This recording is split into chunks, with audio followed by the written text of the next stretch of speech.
All right, everyone. Local business owners are getting very fed up, it seems, with the CHAZ protesters, which is, they've changed their name to CHOP now, and they've got it everywhere. They've managed to spray paint it on all of the wooden boards that are surrounding their area.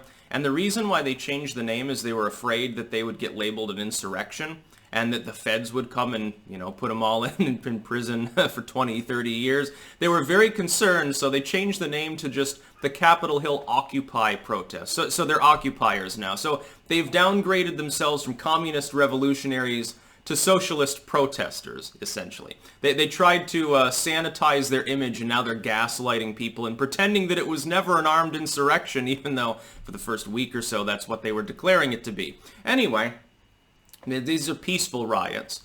This is a zone of peace, according to the mayor of Seattle, by the way, too. Just ignore all the broken windows and vandalism. Those are fine. It's okay to vandalize it. See, the left has become so fanatic that they will ridicule you and say there's something wrong with you if you don't take up the line of, well, as long as they're not killing people, it's okay if they're strong-arming local businesses, breaking windows, and vandalizing things. And it's funny because I think in some cases things can actually be bought and sold in this zone, so they're engaging in business now. You see, this is how movements like this get corrupted. Money gets involved. Money and power. They've already had several struggles over who the fuck's in charge of this particular zone, despite the fact that half these people proclaim to be anarcho-whatever. Anarcho-communism, by the way, doesn't exist. Communism is strongly centralized and always will be. When they say it's not real communism, it wasn't stateless, there was organization and political power. That's innate. It's been developed by mankind. We're progressing more and more in the direction of organization, if not centrality. That being said, the local business owners are getting pissed because, again, people are getting assaulted, and it takes the police 3 times as long to come. In some cases, they don't come at all. People are getting sexually assaulted and raped on the street. There's no attempt to control drug use and the flow of drugs in the area. There's a cartel presence. And local business owners are paying a heavy price for this, which is to say that people, unwashed, smelly hippies with no money are coming in and requisitioning whatever they want. And people that would actually pay to use a restaurant or whatever, they're not going to come there. Except for the very far left touristy, like, gated community crowd, which wants to turn this into, like, Haight-Ashbury 2.0, another Summer of Love situation. How did the Summer of Love end? Can I ask you a historical question here, for those of you in the know?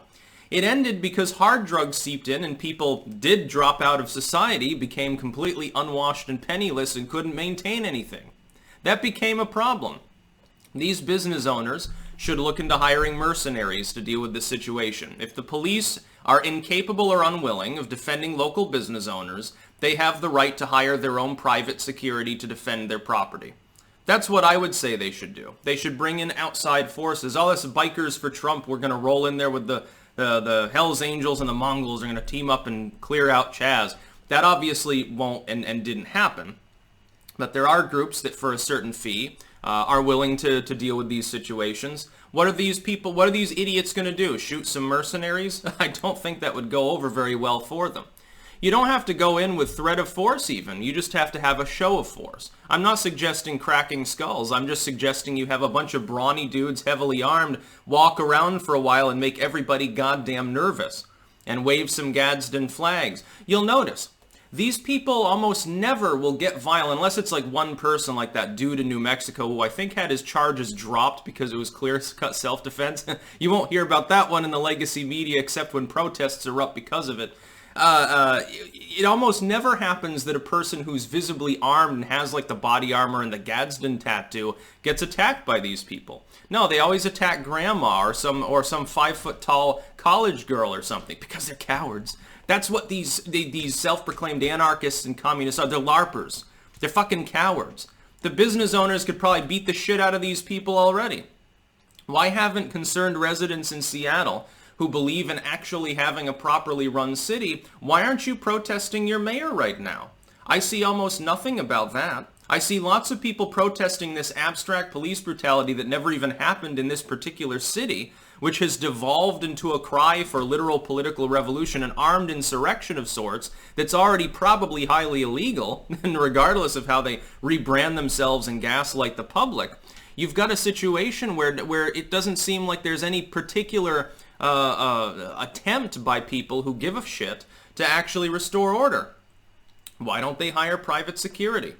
Why don't they hire like a bunch of fucking mall cops or something like that? Just have them dress in uniform and look official enough that it antagonizes these people, and eventually you'll have a forced police response anyway, because it'll get them all goofed up and they're all on drugs. Again, if a local brewery decided to say, hey, we're going to take care of the problem, let's wheel 5 or 6 kegs of strong beer in there and say it's gratis, it's free. You can have free beer all night. They'll get wasted, and they'll be in no condition to fight by morning, by the way. Has anyone thought of this possibility? I'm not suggesting it. I totally do, and I do disavow violence, but has anyone thought about allowing these people to just run themselves in circles till they exhaust themselves? Or make such a show of, just such a shit show of excrement and degeneracy and unwashed hippie scumbag filth, sellout nonsense that nobody could possibly support them. Make them be even more obnoxious. Make them destroy themselves. And fuck off with the Seattle mayor needs to fuck off. You need to force her to resign. She shouldn't even be able to leave City Hall right now. Part of her city is literally under violent insurrection, and she's acting like there's no problem. It's fucking stupid. That's about all. Peace out.